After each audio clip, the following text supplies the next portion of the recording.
So in this section on carrier transport, we've learned many important physics within the semiconductor, and we'll review some of the important equations here.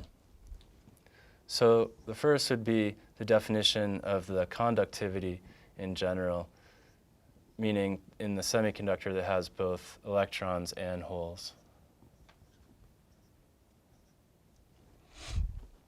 Now our statement of Ohm's law actually refers to the drift component of current, and we say that the drift current is the conductivity sigma times the E field.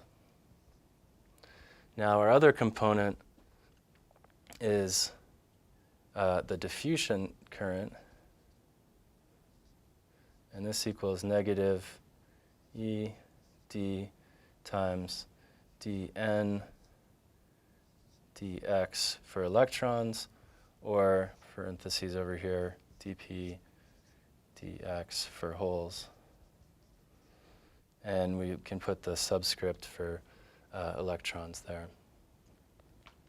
So our total current can be broken into components carried by the electrons here. So if we separate the conductivity into components for electrons and holes, we can write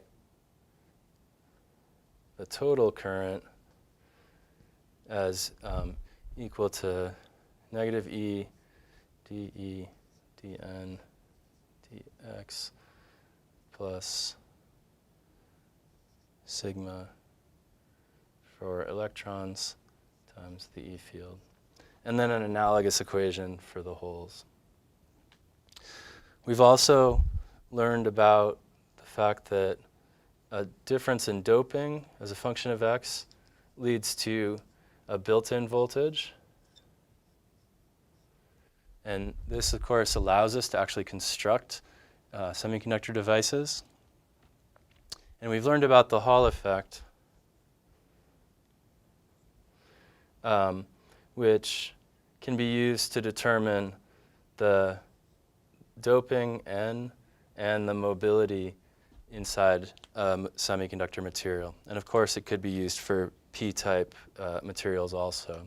So these transport equations govern how electricity flows through the semiconductor, and of course, all devices ultimately rely on that movement of charge carriers through the semiconductor. Now, in later chapters, we'll return to many of these equations again and again, so please make sure that you understand this chapter very well. Thank you.